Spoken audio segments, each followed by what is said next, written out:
রত্নাদেবী প্রচন্ড গরমের মধ্যে তার 3 ছেলের বিয়ে দিয়ে 3 বৌমাকে বাড়িতে নিয়ে আসে। রত্নাদেবীর একতলা বাড়িতে ব্যবহার করার মতো শুধুমাত্র একটাই বাথরুম ছিল, কিন্তু এতদিন রত্নাদেবী এবং তার 3 ছেলের সেই এক বাথরুম ব্যবহার করতে কোনো অসুবিধা হয়নি। তবে এখন যেহেতু বাড়িতে 3 নতুন বৌমা চলে আসে আর তারা তাদের শ্বশুর বাড়িতে একটা বাথরুম দেখে ভীষণ পরিমাণে চমকে ওঠে। মা, এই বাড়িতে একটা মাত্র বাথরুম আমরা কিভাবে ব্যবহার করব? আর আমরা 3 জন বৌমা, তার উপর আপনি আছেন, আপনার 3টে ছেলে, এতগুলো মানুষ মিলে একটা বাথরুম ব্যবহার করা কি সম্ভব? তার উপর এখন গরমকাল, আর আমার গরমকালে স্নান করতে অন্তত পক্ষে 1 ঘন্টা তো সময় লাগেই। আর এখন যদি আপনার বাড়িতে একটাই বাথরুম থাকে তাহলে আমি স্নান করার জন্য পর্যাপ্ত সময় পাবো না। আপনি আমাদের 3টে বৌমার জন্য আলাদা আলাদা করে 3টে বাথরুম বানিয়ে দিন। দেখো, আমি অনেকদিন ধরেই ভাবছিলাম যে ছেলেদের বিয়ের আগে আলাদা আলাদা করে 3টে বাথরুম বানিয়ে দেব, কিন্তু বিশ্বাস করো আমার পক্ষে এখন সম্ভব নয়, কারণ এই গরমের মধ্যে বাথরুম বানানোর জন্য মিস্ত্রি পাওয়া যাচ্ছে না। তাই তোমরা এই গরমকালটা কোনো মতে কষ্ট করে চালিয়ে নাও, তারপর আমি তোমাদের 3 জনের জন্য আলাদা আলাদা বাথরুম বানিয়ে দেব। ও বাবা, তাহলে তো হয়েইছে, কি আর করা যাবে? কপালে দোষ থাকলেই এরকম গরমের মধ্যে একটা বাথরুম 3 বৌমাকে ব্যবহার করতে হবে। তারপর থেকে প্রত্যেক দিনই 3 বৌমার মধ্যে গরমকালে এক বাথরুম নিয়ে ঝামেলাঝাটি শুরু হয়ে যায়। প্রথমে তারা 3 বৌমা রান্না করার জন্য রান্নাঘরে যায়। রাখি, আজকে বরং তুই আগে রান্না বান্না করে নে, আর আমি ততক্ষণে স্নান করে আসি। তারপর আমি যখন স্নান করে বেরোবো তখন তুই গিয়ে 1 ঘন্টা ধরে স্নান করবি, কারণ তোর পরে আর কারোর বাথরুমে যাওয়ার নেই। কেন, আজকে মনীষা স্নান করবে না বুঝি? না দিদি, প্রত্যেকদিন একটা বাথরুম ব্যবহার করতে সমস্যা হয় বলে আমি এই গরমের মধ্যে সকাল 9টায় উঠে স্নান করে নিয়েছি, আর সকালবেলা জল ঠান্ডা থাকে, তাই আমার আর এখন বাথরুম ব্যবহার করার কোনো প্রয়োজন নেই। এই কথা শুনে রাখি খুবই খুশি হয়, কারণ বাড়ির সকলেই স্নান হয়ে গেছে আর একমাত্র টিয়াই বাকি। আর রাখি রান্নাবান্না সেরে স্নান করে নেবে বলে তাড়াতাড়ি রান্নাবান্না করাও শুরু করে দেয়, আর টিয়া সেই মুহূর্তে স্নান করতে ঢুকে পড়ে। অন্যদিকে রাখি রান্নাবান্না করার সময় দেখতে পায় বাড়িতে সবজি প্রায় শেষের পথে। রান্নাবান্নার সময় সবজি শেষ হয়ে গেলে একদম ভালো লাগে না। এখন আবার বাজারে যেতে হবে, সবজি নিয়ে এসে রান্নাবান্না করতে হবে। আর বাইরে যে রোদ, এই রোদের মধ্যে বেরোলেই জানি না কেন আমার ভীষণ পটি পেয়ে যায়। এবার আমি কি করব?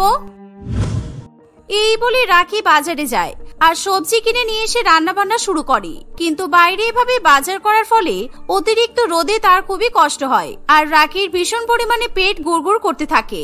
ফলে তার চাপ সৃষ্টি হওয়ায় সে বাথরুমের সামনে চলে যায়, কিন্তু তখনই সে দেখে যে টিয়ার স্নান করা হয়নি। তাই রাখি জোরে জোরে বাথরুমের দরজা ঠুকতে শুরু করে। আরে কি হলো, দরজা ধাক্কা দিচ্ছিস কেন? আমার এখনো স্নান হয়নি, সবেমাত্র জামা কাপড় কাচলাম আর গায়ে জল ঢাললাম। এত তাড়াতাড়ি আমি বাথরুম থেকে বেরোবো না। আর তোর এত তাড়াতাড়ি কিভাবে রান্না করা হয়ে গেল রাখি? আরে তুমি তাড়াতাড়ি বাথরুমের দরজা খোলো, না হলে আমার এক্ষুনি পটি পেয়ে যাবে। আমি রোদের মধ্যে বাজারে গিয়েছিলাম, তাই আমার বড্ড পেট ব্যথা করছে, আমি আর পারছি না চেপে রাখতে। তুমি তাড়াতাড়ি দরজা খোলো, না হলে আমি কিন্তু এখানেই করে ফেলবো। রাখির এমন কথা শুনে টিয়া ভীষণ ভয় পেয়ে যায়, আর সে তাড়াতাড়ি করে বাথরুমের দরজা খুলে দেয়। ফলে রাখি বাথরুমে গিয়ে পটি করতে বসে পড়ে। কিন্তু টিয়া যেহেতু গায়ে জল ঢেলে ফেলেছিল, তাই সেও বাথরুম থেকে আর বেরোতে পারে না। তাই সে একদিকে স্নান করে আর অন্যদিকে রাখি পটি করে। ইস, কি কপাল করে এই শ্বশুর বাড়িতে বিয়ে হয়েছে কি জানি, মেজো জায়ের পটির গন্ধ শুকে স্নান করতে হচ্ছে। আমার আর ভালো লাগে না, কি অসহ্যকর গন্ধ। আমারও ভালো লাগছে না তোর সামনে পটি করতে। ছি, শেষ পর্যন্ত লজ্জার মাথা খেয়ে বড় জায়ের সামনে বসে বসে পটি করছি। আমার আর এসব ভালো লাগে না। কিছুক্ষণ পর 2 বৌমা বাথরুম থেকে বেরিয়ে আসে, আর তাদের মধ্যে বাথরুম নিয়ে আবার সমস্যার সৃষ্টি হয়। এভাবেই যত গরম পড়তে থাকে ততই বাথরুম নিয়ে 3 বৌমার মধ্যে ভীষণ সমস্যার সৃষ্টি হয়। একদিন 2 বৌমা বাথরুম থেকে স্নান করার পর রাখি যখন স্নান করতে যাবে সেই সময়, কি ব্যাপার, আজকে ট্যাঙ্কের জল শেষ হয়ে গেল কেন?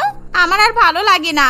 প্রত্যেকদিন যখন আমি স্নান করতে আসবো তখনই এভাবে ট্যাঙ্কের জল শেষ হয়ে যায়। আমি কিভাবে স্নান করব? এরকম গরমকালে স্নান না করে থাকা যায় নাকি? সবাই গরমে আরাম করে বেশি বেশি জলে স্নান করবে আর আমাকে কষ্ট করে থাকতে হবে? এটা তো হবে না। এই বলে রাখি রেগে মেগে বাথরুম থেকে বেরিয়ে আসে, আর সে নিজে শাশুড়ি মায়ের কাছে গিয়ে তার বাকি 2 জায়ের সম্বন্ধে নালিশ করতে শুরু করে দেয়। মা, আপনার দুই বৌমা আজকে বেশি বেশি জলে স্নান করে নিয়েছে, আর প্রত্যেক দিনই ওরা তাই করে। আপনি দয়া করে ওদেরকে বলুন ওরা যেন বেশি জল ব্যবহার না করে, কারণ আমি যখন স্নান করতে যাই তখন আমি কোনোদিনও জল পাই না। তোমাদের এই বাথরুম নিয়ে ঝামেলা আমার আর ভালো লাগে না। প্রত্যেক দিন বাথরুমে স্নান করা নিয়ে ঝামেলা করো তোমরা।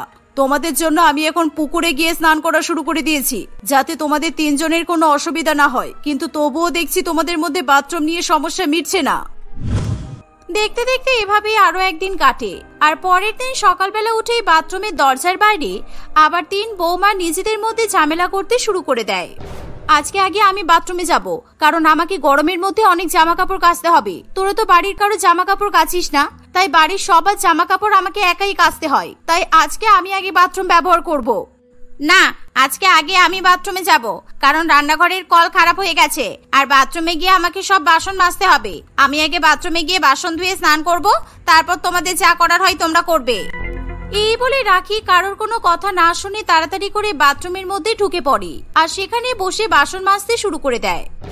আর তখনই তার ঘাড়ের উপর দিয়ে টিয়া বাথরুমের মধ্যে ঢুকে পড়ে, আর সে অন্যদিকে কাপড় কাচতে শুরু করে দেয়। মনীষা যখন দেখে তার দুই জায় এরকম ভাবে বাথরুম ব্যবহার করছে, তখনই সে নিজের শ্যাম্পু নিয়ে আসে আর বাথরুমের মধ্যে ঢুকে চুলে শ্যাম্পু করতে শুরু করে।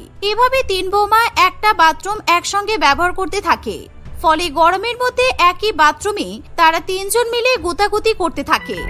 দেখ রাখি, আমি কিন্তু ভালো করেই বলছি, তুই তোর বাসন মাঝে এই হাত দিয়ে আমার ধোয়া পরিষ্কার করা জামা কাপড় নষ্ট করে দিবি না। সরে যা বলছি, বাথরুম থেকে চলে যা, না হলে কিন্তু খুব খারাপ হয়ে যাবে। ও আচ্ছা, আর তুমি বারে বারে কাপড় ধুতে গিয়ে সার্ফের জল আমার গায়ে ছিটাবে, তার বেলা কোনো দোষ নেই না? আমার গায়ে যেমন লোকের নোংরা কাপড় জামা কাচা সার্ফের জল এসে লাগছে, তেমনি আমি তোমার ধোয়া জামা কাপড়ে আমার বাসন মাজার জল দিয়ে দেব। এভাবেই বাথরুম নিয়ে তুমুল ঝামেলা শাশুড়ি মায়ের কানে গিয়ে পৌঁছায়। আর তাদের শাশুড়ি মা তখনই সেখানে এসে দেখে যে তিন বৌমা একসঙ্গে একই বাথরুমে গুতোগুতি করছে।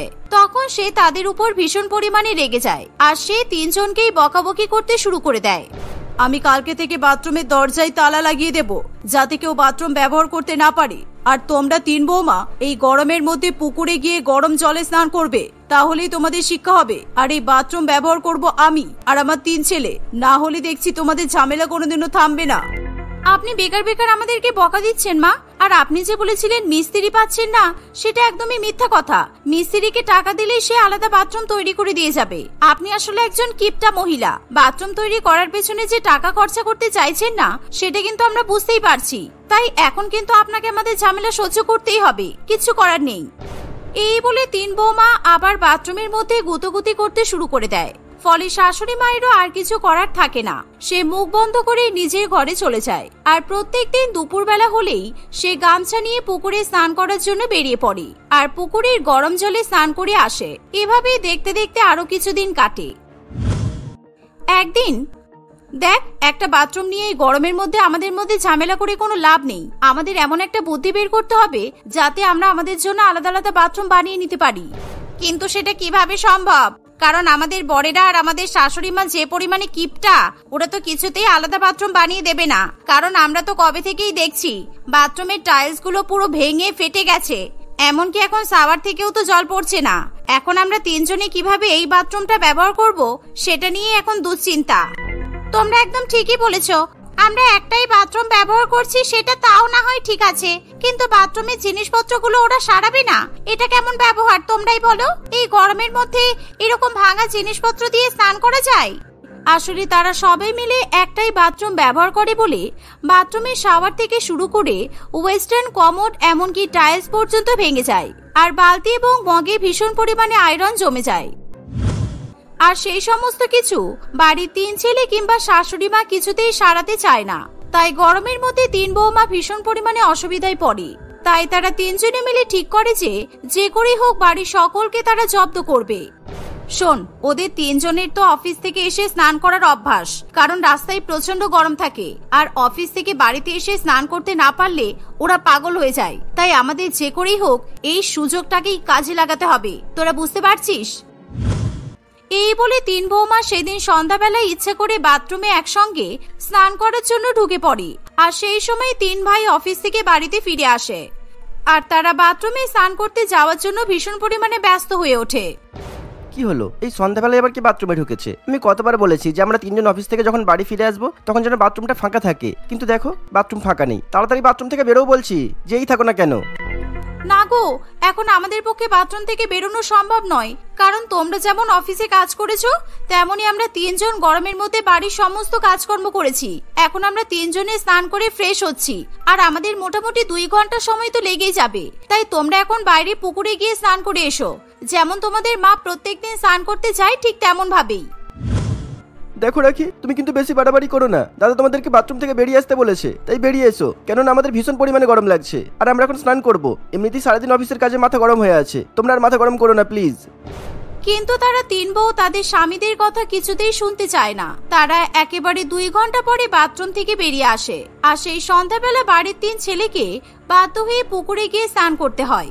এভাবে প্রত্যেকদিন তাদের স্বামীরা যখন অফিস থেকে এসে বাথরুমে যাবে সেই সময় তাদের বউয়েরা বাথরুম দখল করে বসে থাকে। এর ফলে তাদের স্বামীদের বাথরুমে আর স্নান করা হয় না। কি জ্বালাই পড়েছি বলতো? এই গরমের মধ্যে পুকুরের জলে স্নান করতে আর ভালো লাগে? আর এই পুকুরের জলে তো লোকে টয়লেট পটি কত কি করে, আর সাথে সাথে আবার জামা কাপড় পর্যন্তও ধোয়, আর এই নোংরা জলে আমাদেরকে স্নান করতে হচ্ছে। এই বলে 3 ছেলে পুকুরে স্নান করার জন্য নেমে পড়ে, আর সেই সময় 3 ভাইয়ের পায়ে জোক লেগে যায়। ফলে তারা জ্বালা যন্ত্রণায় চিৎকার করতে থাকে। পুকুরের উপর উঠে এসে তারা দৌড়ে দৌড়ে বাড়িতে আসে আর পায়ে নুন দিয়ে সেই জোক ছাড়ায়।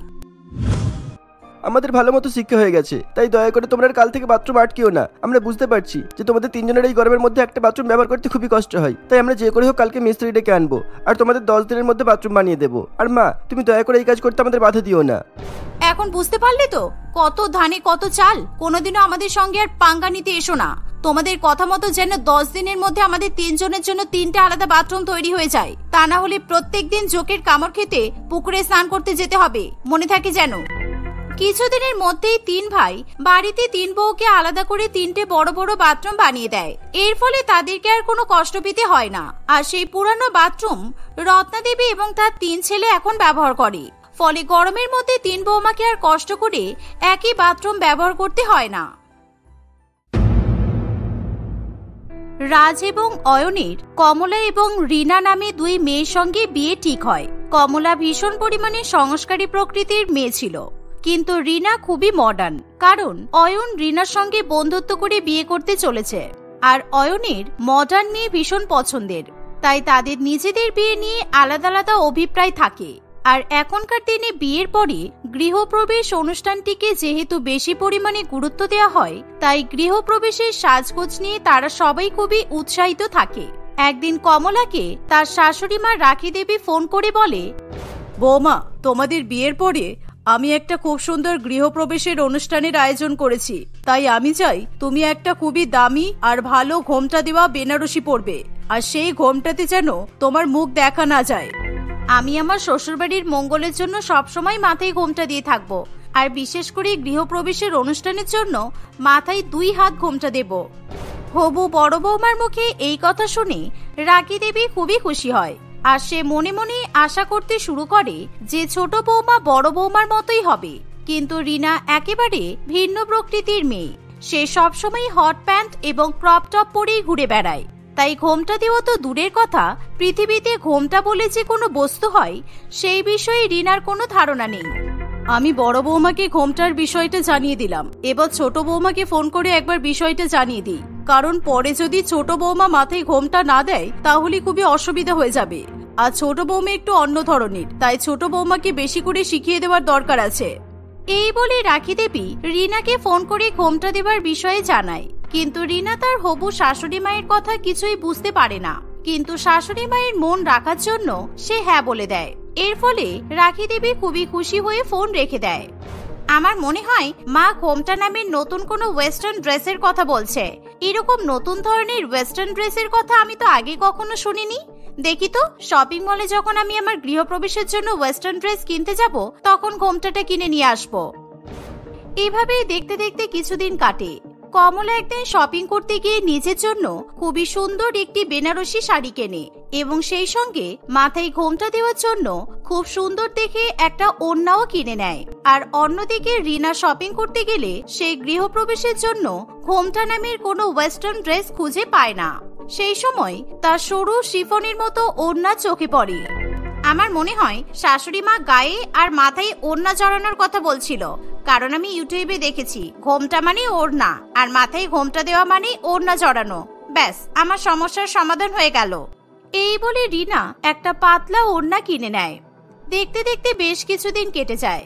একটা শুভ দিন দেখে রাজ এবং অয়নের সঙ্গে কমলা ও রিনার ধুমধাম করে বিয়ে হয়। বিয়ের পর শাশুড়ি মায়ের কথা মতো বড় বৌমা মাথায় 2 হাত ঘোমটা টেনে দাঁড়িয়ে থাকে, কিন্তু মডার্ন বৌমা কিছুতেই নিজের মাথায় ঘোমটা দেয় না। বাহ, আমার বড় বৌমাকে দেখতে কি সুন্দর লাগছে, একেবারে ঠিক পরীর মতো। কিন্তু ছোট বৌমা, তুমি আমার কথা মতো মাথায় ঘোমটা দাওনি কেন? তুমি আমাদের বাড়ির সংস্কার এভাবে ভাঙতে পারো না। আমাদের বাড়িতে নতুন বৌমারা মাথায় ঘোমটা দিয়ে থাকে। আরে মা, আপনি সংস্কার নিয়ে এত চাপ নেবেন না। আমি এক্ষুনি আপনার কথা মতো মাথায় ঘোমটা দিয়ে চলে আসছি, কারণ আমি যে বেনারসি শাড়িটা পরেছি তার সঙ্গে মাথায় ঘোমটা একেবারে মানায় না। আমি এমন একটা ড্রেস পরবো যেটা পরে মাথায় ঘোমটা দিলে আপনি একেবারে চমকে যাবেন। বেনারসি শাড়ির সাথে ঘোমটা মানাই না তো কিসের সাথে ঘোমটা মানাই? আর এখন তুমি শাড়ি চেঞ্জ করতে কোথায় যাবে? কারণ এখনো তো তোমার গৃহপ্রবেশ হয়নি। হ্যাঁ মা ঠিক কথাই বলছে। তুমি বরঞ্চ মায়ের কথা মতো শাড়ির আঁচল দিয়ে মাথায় ঘোমটা দিয়ে নাও, তাহলে দেখবে কোনো অসুবিধা হবে না। কারণ আমাদের গৃহপ্রবেশের অনুষ্ঠান সম্পন্ন হওয়ার একটা শুভ সময় আছে, আর এই শুভ সময় পেরিয়ে গেলে আমাদেরকে বাড়ির বাইরেই থাকতে হবে। আমরা বাড়ির ভিতরে ঢুকতে পারবো না, আর আমাদের গৃহপ্রবেশের অনুষ্ঠানে বাধা পড়বে। তখন কিন্তু আমরা খুব অসুবিধায় পড়বো। তাই তুমি দয়া করে মায়ের সঙ্গে তর্ক করো না। এই তুমি চুপ করো তো, গাইয়া মেয়ে কোথাকার। তুমি বাড়ির বড় বউ বলে কি মনে করেছো যে তুমি সব জানতা হরিদাস পাল? একদম বেশি বেশি কথা বলবে না। আর তুমি স্টাইলিশ স্টেটমেন্ট সম্বন্ধে কিছুই জানো না। এভাবে শাড়ির সঙ্গে কেউ মাথায় কখনো ঘোমটা দেয়?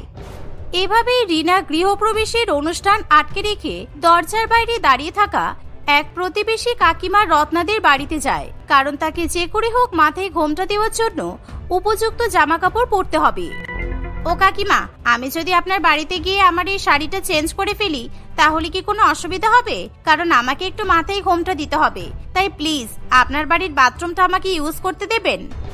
একই নতুন ছোট বৌমা, তুমি তোমার শ্বশুর বাড়িতে গৃহপ্রবেশের অনুষ্ঠান পালন না করে আমার বাড়িতে এসে জামা কাপড় চেঞ্জ করবে? এটা কখনো সম্ভব?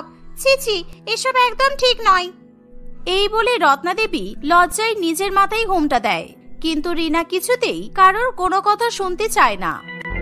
সে রত্না দেবীর পিছু করতে করতে তাদের বাড়িতে গিয়ে ঢুকে পড়ে, আর রত্না দেবীর অমতেই সে তাদের বাড়ির বাথরুমে ঢুকে পড়ে। সেখানে গিয়ে রিনা তার ব্যাগ থেকে একটা ওয়েস্টার্ন ফ্রক বের করে, আর তার সঙ্গে যে ওড়নাটা রিনা বিয়ের আগে কিনেছিল সেই ওড়নাটা দিয়ে মাথায় ঘোমটা দিয়ে দেয়। কিছুক্ষণ পরেই সে বাথরুম থেকে বেরিয়ে আসে।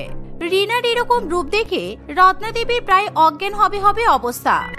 হাই হাই, এ আমি কি দেখি? নতুন বৌমা, এরকম জামা কাপড় পরেছো কেন তুমি? তোমার শাশুড়ি মা যদি এসব দেখে তাহলে উনি অকালে নিজের প্রাণ হারাবেন। আরে ও রাখি, তো ছোট বৌমাকে দেখে যা। ও এক বিয়ের বেনারসি ছেড়ে গায়ে রুমাল জড়িয়ে নিয়েছে, আর তার সাথে আবার মাথায় ওড়না দিয়ে ঘোমটা দিয়েছে।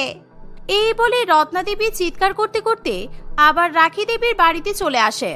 রিনা ওরকম ওয়েস্টার্ন ড্রেস পরে এবং মাথায় ওড়না চাপা দিয়ে শ্বশুর বাড়ির দরজার সামনে চলে আসে। তাকে দেখে রাখি দেবী, কমলা এবং বাদবাকি সকলেরই একেবারে চক্ষু চড়ক গাছ হয়ে যায়, কারণ তারা এরকম মডার্ন স্টাইলের ড্রেসের সঙ্গে ঘোমটা দেওয়া কখনোই দেখেনি। তুমি একই জামা কাপড় পরে সবার সামনে দাঁড়িয়ে আছো, তোমার শরীরের বেশিরভাগ অংশই তো বাইরে বেরিয়ে যাচ্ছে। লজ্জায় আমার মাথা একেবারে কাটা যাচ্ছে। আমার সব আত্মীয় স্বজনরা তোমাকে দেখে হাসাহাসি করছে। তোমাকে আর গৃহপ্রবেশের অনুষ্ঠান করে আমি ঘরে ঢোকাতে পারবো না। তুমি তাড়াতাড়ি গিয়ে তোমার জামা কাপড় পরে এসো, যাও। শাশুড়ি মা, আপনি সব ব্যাকডেটেড। বাড়ির মডার্ন বউরা এভাবেই তো মাথায় ঘোমটা দেয় আর এরকম ড্রেস পরে থাকে, সুতরাং আমি তাই পরেছি।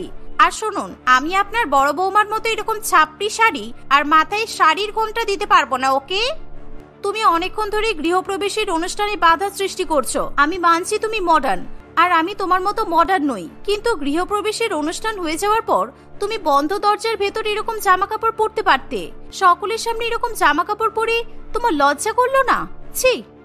তবুও রিনা কারোর কোনো কথাতেই পাত্তা দেয় না। সে সবার সামনে ওরকম ওয়েস্টার্ন ড্রেস পরে স্টাইল করে দাঁড়িয়ে থাকে, আর তাকে দেখার জন্য পাড়ার সমস্ত ছেলে মেয়েরা রাখি দেবীর বাড়ির সামনে এসে ভিড় করে। এমনকি সবাই মিলে রিনার ছবি তুলতে শুরু করে। গাইস, তোমরা সবাই আমার খুব সুন্দর সুন্দর ফটো তোলো আর সবাই কিন্তু ফেসবুকে ফটোগুলো শেয়ার করবে আর সাথে হ্যাশট্যাগ দেবে মডার্ন বউয়ের গৃহপ্রবেশ। আর হ্যাঁ, ভুলেও কিন্তু এরকম গাইয়া বউয়ের সঙ্গে ছবি তুলবে না, কারণ ই একদম ট্রেন্ডিং নয়। আর এরকম ঘোমটা পড়া ছবি ফেসবুকে দিলে ভিউ হবে না। রিনা সকলের ফোনের ক্যামেরার সামনে ভালো করে পোজ দিতে থাকে। এই সময় রাখি দেবী কিভাবে গৃহপ্রবেশের অনুষ্ঠান সম্পন্ন করবে কিছুতেই বুঝতে পারে না, কারণ রিনার এসবের দিকে কোনো মন থাকে না। ও বৌদি, আমি তোমার সাথে একটা সেলফি তুলবো? কারণ আমি পাড়াতে এরকম ড্রেস পরাবো আগে কখনো দেখিনি, তাই প্রত্যেকদিন আমি তোমার সাথে একটা করে সেলফি তুলে ফেসবুকে দেবো। কারণ আমার ফটোতে কেউ লাইক দিতে চায় না, কিন্তু তোমার সাথে ফটো দেখলে সবাই লাইক দেবে। হ্যাঁ, চলে এসো, আমি তোমার সঙ্গে সেলফি তুলতে রেডি। তুমি আমার সঙ্গে সেলফি যখন ফেসবুকে দেবে তখন কিন্তু আলাদা করে অ্যালবাম বানিও যে রিনাস মডার্ন গৃহপ্রবেশ, ওকে? এভাবে রিনাকে পাড়ার ছেলেদের সঙ্গে সেলফি তুলতে দেখে অয়ন ভীষণ পরিমাণে রেগে যায়। তুমি কিন্তু ভীষণ বাড়াবাড়ি করছো রিনা। আমার তো মনে হচ্ছে তোমাকে শ্বশুর বাড়িতে গৃহপ্রবেশ না করিয়ে তোমাকে বাপের বাড়িতে ফিরিয়ে দিয়ে আসি। আমি এখন বুঝতে পারছি যে নিজের পছন্দের মডার্ন মেয়েকে বিয়ে করে খুব ভুল করেছি। কারণ আমি যদি দাদার মতো মায়ের পছন্দের মেয়েকে বিয়ে করতাম তাহলে আমাকে হয়তো এই দিন দেখতে হতো না। মা প্লিজ, তুমি তাড়াতাড়ি দুই বউকে বরণ করে বাড়িতে ঢোকাও, তা না হলে রিনা কিন্তু আরো বাড়াবাড়ি করবে। রাখি দেবী আর কিছুতেই কোনো রকম দেরি করে না, সে দুই বৌমার গৃহপ্রবেশ করা শুরু করে দেয়। কমলা খুবই সংস্কারী হওয়ায় সে গৃহপ্রবেশের সমস্ত নিয়ম পালন করে। এমনকি সে অত্যন্ত শান্ত হওয়ায় সে বড়দেরকে প্রণাম করে তাদের আশীর্বাদ নেয় এবং শ্বশুর বাড়িতে প্রবেশ করে। কিন্তু অন্যদিকে রিনা বাংলার ঢিনছ্যাক গানে নাচতে নাচতে শ্বশুর বাড়িতে ঢোকে। বেবি বউ আমি সোনার তৈরি, বেবি বউ আমি সোনার তৈরি, এই গাইয়া ঘোমটা দেওয়া বৌদি, বেবি বউ আমি সোনার তৈরি। তাই তো বলি গৃহপ্রবেশের অনুষ্ঠানে বেবি বউ আমি সোনার তৈরি, বেবি বউ আমি সোনার তৈরি। এভাবেই রিনা গান করতে করতে শ্বশুর বাড়িতে ঢুকে পড়ে। আমি ভাবতে পারছি না যে তুমি এতটা অসভ্য কিভাবে হতে পারো। আমিও কিন্তু এই বাড়িতে নতুন বিয়ে করে এসেছি, কিন্তু তুমি মডার্ন বলে তোমাকে অপমান করছি না। এমনকি তোমার অসভ্যতা আমরা সবাই মেনে নিচ্ছি, কিন্তু তুমি তখন থেকে আমাকে গাইয়া বলে অপমান করছো কেন? কারণ এত সুন্দর গ্র্যান্ড গৃহপ্রবেশের অনুষ্ঠান শুধুমাত্র আমি ডিজার্ভ করি, তাই আমি তোমাকে অপমান করছি। তুমি নিজেকে একবার আয়নায় দেখেছো তোমাকে কেমন খারাপ দেখতে? তার উপর মাথায় ঘোমটা দিয়েছো, একেবারে ভূতের মতো লাগছে তোমাকে। ছি! বড় বৌমা, তুমি এই অসভ্য মেয়েটার কথাই পাত্তা দিও না, আর তুমি আমার সঙ্গে এসো, কারণ এখনো গৃহপ্রবেশের অনেক নিয়ম বাকি আছে। সবেমাত্র বাড়ির মধ্যে তোমরা দুজনে প্রবেশ করেছো, কিন্তু এখনো ঘরে প্রবেশ করা বাকি আছে। আর আমার বাড়ির সবচেয়ে সুন্দর আর বড় ঘরটাতে বড় বৌমা থাকবে, আর ছোট ঘরে আমার ছোট ছেলে আর ছোট বৌমা থাকবে। এই কথা শোনা মাত্রই রিনা ভীষণ পরিমাণে রেগে যায়, কারণ সে মনে করে সে যেহেতু মডার্ন তাই সব থেকে সুন্দর এবং বড় ঘর সেই একমাত্র ব্যবহার করার উপযোগী। তাই রিনা কারোর কোনো কথাতে পাত্তা না দিয়ে দৌড়ে গিয়ে সব থেকে বড় ঘরে ঢুকে পড়ে এবং খাটের উপর পায়ের উপর পা তুলে শুয়ে আরাম করে। এখন আমাকে তোমরা কেউ ডিস্টার্ব করবে না, ওকে? কারণ আমার গৃহপ্রবেশের অনুষ্ঠান সম্পন্ন হয়ে গেছে আর আমি এখন ফেসবুক খুলে ফটো পোস্ট করব আর দেখব যে কে আমাকে নিয়ে কি ফটো দিয়েছে। অন্যদিকে কমলা ছোট্ট ঘরে প্রবেশ করে সুন্দর করে একটি নতুন শাড়ি পরে আর মাথায় ঘোমটা দিয়ে রান্নাঘরে গিয়ে সকলের জন্য রান্না করতে শুরু করে দেয়। তাকে দেখে বাড়ির সকলে ভীষণ খুশি হয়। কিন্তু অন্যদিকে রানী যখন ফেসবুক খুলে ফটো দেখে তখন সে ফটোর ক্যাপশন এবং কমেন্ট দেখে চিৎকার করে ওঠে, কারণ ফটো ক্যাপশনে পল্টু লিখেছে, পাড়ায় আসলে ধোঁয়াধার আর একেবারে মডার্ন ছোট জামা পরা রিনা বৌদির সাথে সেলফি তুলতে পেরে আমি নিজেকে ধন্য মনে করছি। প্রত্যেক বাড়িতে যেন এরকম একটা মডার্ন বউ হয় যে বাড়ির বাইরে বেরিয়ে ছোট জামা পরে পরে পুরুষদের সাথে ফটো তুলবে আর নিজের স্বামীর দিকে তাকাবেও না। মডার্ন বউয়ের গৃহপ্রবেশ জিন্দাবাদ। বৌদি, তুমি এগিয়ে চলো, আমরা তোমার সাথে আছি। এরকম ধরনের নোংরা নোংরা মন্তব্য কিছুতেই রিনা সহ্য করতে পারে না, তাই সে পল্টুর নামে তার স্বামীর কাছে অভিযোগ করতে শুরু করে। তোমার পাড়ার ছেলে পল্টু তখন যে আমার সঙ্গে সেলফি তুললো না, আমার সঙ্গে কত ভালো ভালো কথা বললো, কিন্তু এখন দেখো আমার নামে ফেসবুকে খুব নোংরা মন্তব্য করেছে। ওর সাহস তো কম নয়, ও আমার গৃহপ্রবেশের অনুষ্ঠান সম্বন্ধে এরকম কথা বলে। পল্টু একদম ঠিক কাজ করছে, কারণ তুমি যখন নতুন বউ হয়ে মাথায় ঘোমটা না দিয়ে ওইরকম ছোট ড্রেস পরে গৃহপ্রবেশের অনুষ্ঠানে একটা পুরুষের সাথে সেলফি তুলতে পারো, তখন পল্টু এরকম একটা মন্তব্য করলে দোষ কোথায়? আর তুমি যে অত বড় অসভ্যতামি করলে তার কোনো দোষ নেই। অয়নের মুখে এই কথা শুনে রিনার মাথা লজ্জায় নিচু হয়ে যায়। এসব কথা শুনে রিনা বুঝতে পারে সত্যিই তার এরকম ছোট জামা কাপড় পরে শ্বশুর বাড়িতে প্রবেশ করা উচিত হয়নি। আমাদের তো মডার্ন বৌমা নিয়ে কোনো সমস্যা নেই, কিন্তু মডার্ন মানে ছোট ছোট জামা পরা আর সেলফি তুলে ফেসবুকে দেওয়া নয় তো। মডার্ন কাকে বলে তুমি আমার ঘোমটা পড়া বৌদির কাছ থেকে শিখতে পারো, কেননা আমার বড় বৌদির চিন্তাধারা তোমার থেকে অনেক বেশি মডার্ন। সেই জন্যই তো শ্বশুর বাড়িতে আসার সাথে সাথেই সে সবার মন জুগিয়ে চলতে শুরু করে দিয়েছে, আর তুমি অসভ্যতামি করা শুরু করেছো। এমনকি নিজের গৃহপ্রবেশের অনুষ্ঠানে যা নোংরামি করেছো, আমরা তো পাড়াদার কোনোদিনও মুখও দেখাতে পারবো না। তাই সে তার স্বামীর কাছে ক্ষমা চায়। আমি আর কখনো এরকম অসভ্য ধরনের জামা কাপড় পরবো নয়ন। আমিও দিদির মতো মাথায় ঘোমটা দিয়ে সুন্দর করে শাড়ি পরে সংসার করব, তাহলে দেখবে আর তোমাদেরকে কোনো কথাই শুনতে হবে না। এই বলে রিনা শৌচালয়ে গিয়ে সুন্দর করে শাড়ি পরে মাথায় ঘোমটা দেয় এবং সকলের সামনে যায়। ছোট বউয়ের এরকম আকস্মিক পরিবর্তন দেখে রাখি দেবী এবং সকলেই ভীষণ খুশি হয়। এভাবেই ঘোমটা দেওয়া বৌমা এবং মডার্ন বৌমা দুজনেই মিলেমিশে সংসার করতে শুরু করে।